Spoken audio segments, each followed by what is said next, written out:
अपना उत्तराखंड आप देख रहे हैं, आपके साथ मैं हूं चांदनी धवन और बात करेंगे उत्तराखंड में सरकार गठन को लेकर लगातार हलचल बढ़ रही है। अब नया अपडेट ये है कि कार्यवाहक मुख्यमंत्री पुष्कर सिंह धामी को आला कमान ने देर शाम अचानक दिल्ली बुला लिया है। सीएम धामी दिल्ली रवाना हो गए हैं और इससे पहले बीजेपी प्रदेश अध्यक्ष मदन कौशिक को भी दोपहर बाद दिल्ली बुलाया गया था और वो भी दिल्ली पहुंचे हुए हैं, जबकि पूर्व सीएम त्रिवेंद्र सिंह रावत आज सुबह से ही दिल्ली में मौजूद है।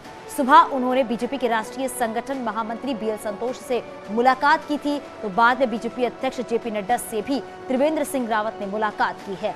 बीजेपी में सीएम को लेकर सस्पेंस फिर से बढ़ गया है और एक राय बनाने की कोशिश हो रही है। मंथन अभी भी चल रहा है।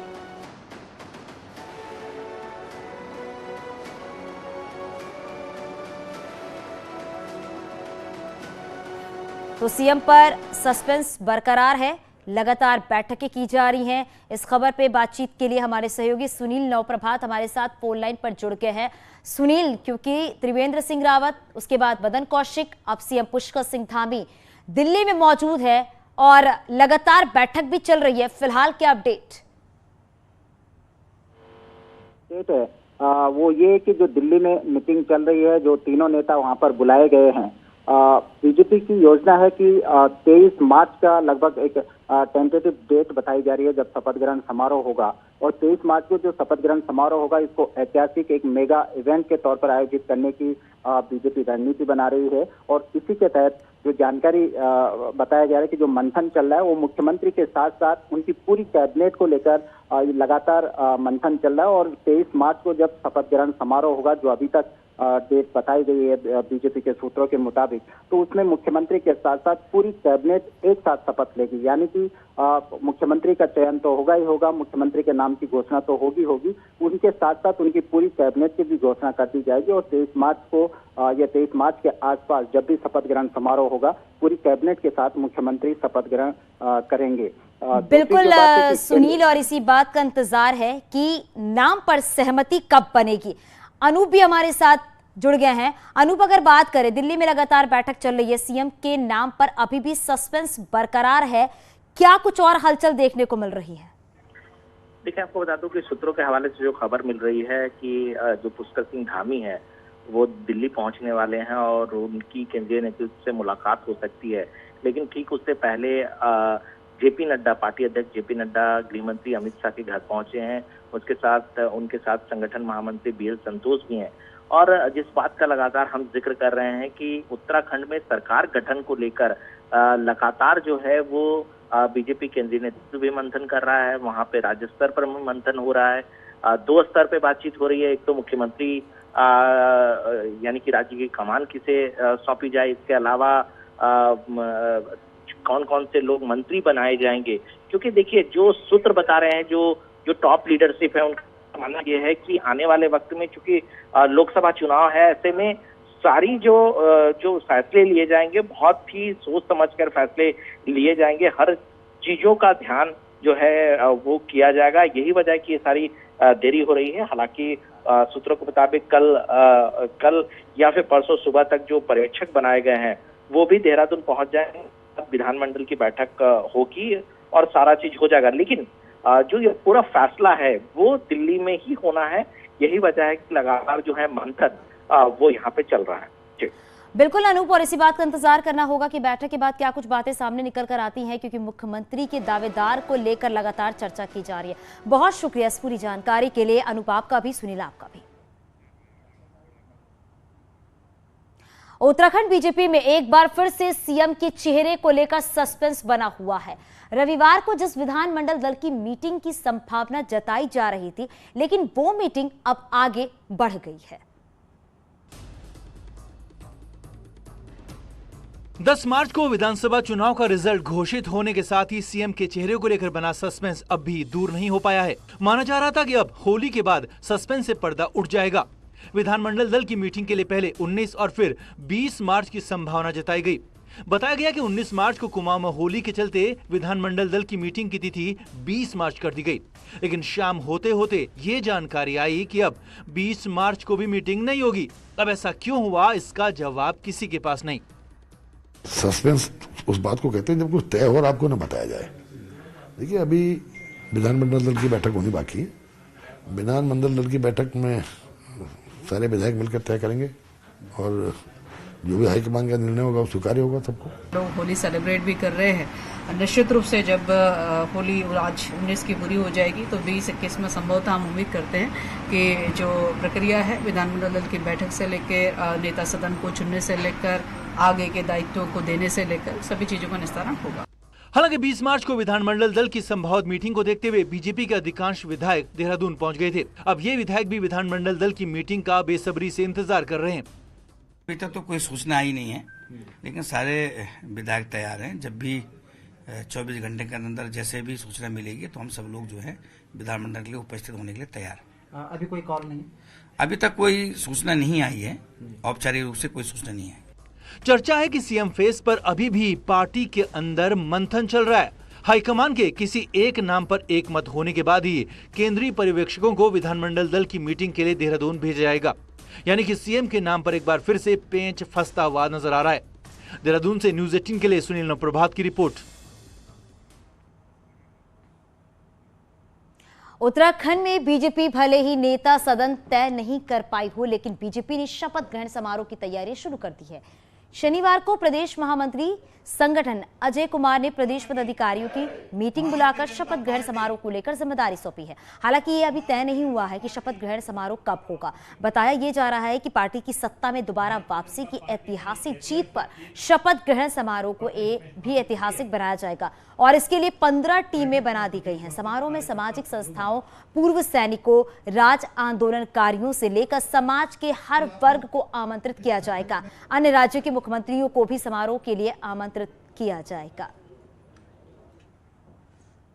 बहुत जल्दी शपथ ग्रहण समारोह होगा और हमारे पर्यवेक्षक अगले 2 से 3 दिनों के अंदर हमारे बीच में उपस्थित रह करके और उसके साथ साथ राष्ट्रीय स्तर पर माननीय प्रधानमंत्री जी और उनके अतिरिक्त अन्य भारतीय जनता पार्टी के वरिष्ठ नेताओं के यहाँ पर आने की संभावना है। सर, ये प्लेस कहाँ परेड ग्राउंड होगा?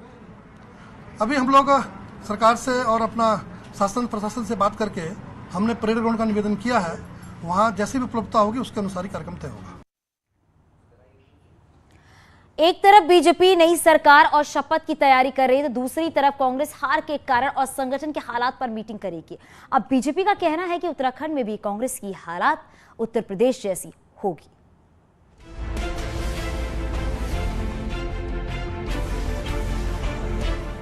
उत्तराखंड में जब बीजेपी मुख्यमंत्री की शपथ की तैयारियों में जुटी होगी, उसी वक्त प्रदेश कांग्रेस इस बात पर माथापच्ची करेगी कि सब ठीक होने के बाद भी सिर्फ 19 विधायक ही क्यों जीते। 21-22 मार्च को प्रदेश प्रभारी देवेंद्र यादव और सीनियर कांग्रेस नेता अविनाश पांडे मीटिंग करेंगे। इस मीटिंग में सभी बड़े नेताओं के साथ 5 कार्यकारी अध्यक्ष भी मौजूद रहेंगे। इतना ही नहीं, प्रदेश अध्यक्ष गणेश गोदियाल के इस्तीफे के बाद नया अध्यक्ष कौन होगा और संगठन को कैसे ठीक किया जाए, इस पर बात होगी। 21 तारीख को जो है 21 और 22 तारीख में जो है हमारे प्रदेश प्रभारी जी और अविनाश पांडे जी, जिनको प्रदेश में जो हार हुई है उसके लिए नियुक्त किया गया है कि वो इस हार के कारणों का पता करे, इस पर चिंतन और मनन करे। बैठक है, बैठक में ही जो है सब चीजें सामने आएंगी। कांग्रेस नेताओं को मीटिंग में जहां हार की वजह तलाशनी है, वहीं ये भी सोचना है कि 2023 में निकाय चुनाव, 2024 में पहले लोकसभा और फिर पंचायत चुनाव से पहले क्या किया जाए कि पार्टी मैदान में टिकी रहे। वहीं बीजेपी के पूर्व प्रदेश अध्यक्ष और लोकसभा चुनाव में हरीश रावत को हराने वाले सांसद अजय भट्ट का कहना है, उत्तराखंड में कांग्रेस की हालत अब उत्तर प्रदेश जैसी ही होगी। लंबे समय तक कांग्रेस अब उत्तराखंड में नहीं आ पाएगी, क्योंकि क्लाइमैक्स उन्होंने इस बार किया जो नहीं कहना चाहिए राजनीति में, वो बात भी कही।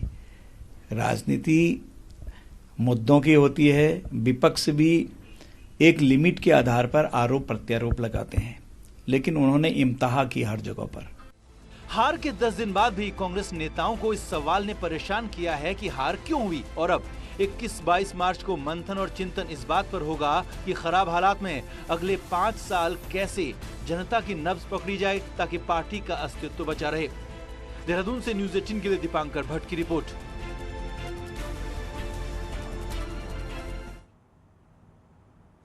उपराष्ट्रपति वेंकैया नायडू का हरिद्वार दौरे पर पहुंचे हुए हैं, जहां पर उपराष्ट्रपति शांति कुंज के स्वर्ण जयंती समारोह में शामिल हुए।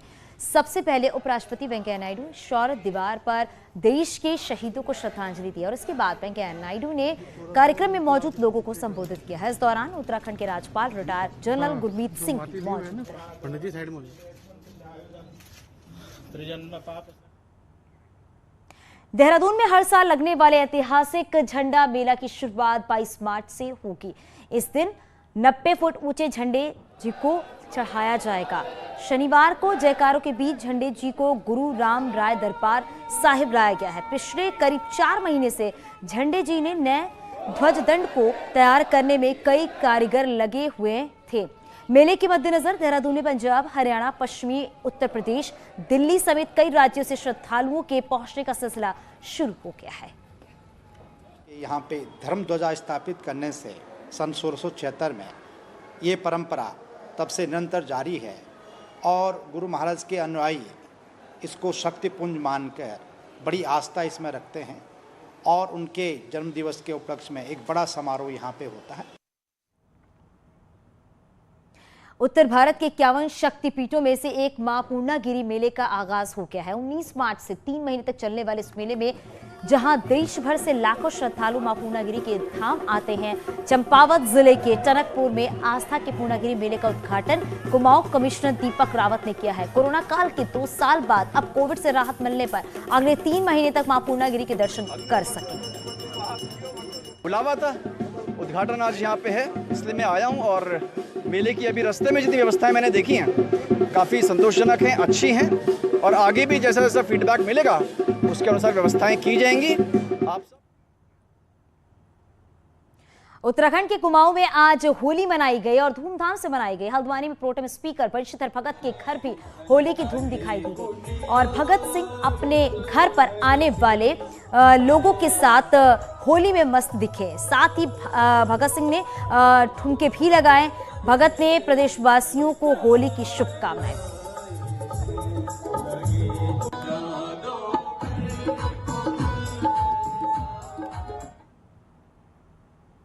उत्तराखंड के कई इलाकों में शुक्रवार को होली मनाई गई तो कुछ इलाकों में आज भी होली का त्योहार मनाया गया। शुक्रवार को होली के दौरान पुलिस हेल्पलाइन डायल 112 में 2150 शिकायतें भी आई हैं, जिसमें सबसे ज्यादा हुड़दंग करने के चलते लड़ाई झगड़े की करीब 1080 कंप्लेन और महिलाओं के खिलाफ अपराध की 286 कंप्लेन आई है। एक शिकायत एसिड अटैक की भी दर्ज की गई है। राज्य में 80 एक्सीडेंट की शिकायतें तो 12 जगहों पर फायर की शिकायतें भी हुई हैं। राज्य में सबसे ज्यादा शिकायतें देहरादून से आई हैं।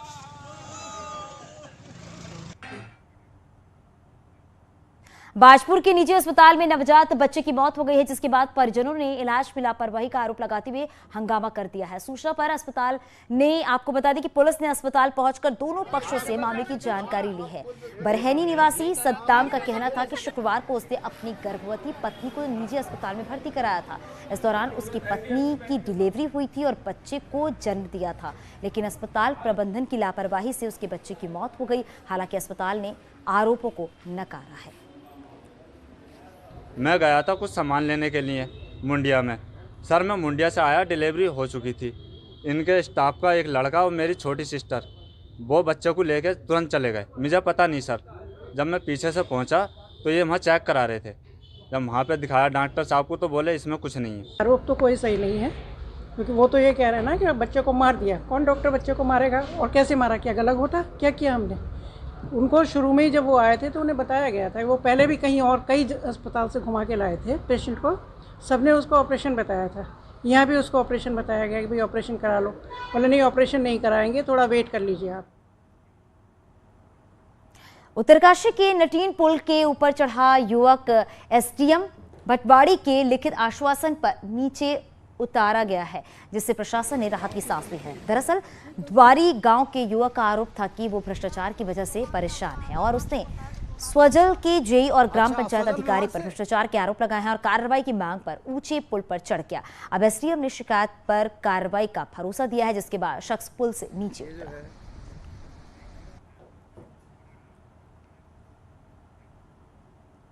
और आगे भी खबरें जारी है, यहाँ रुकेंगे छोटे से ब्रेक के लिए।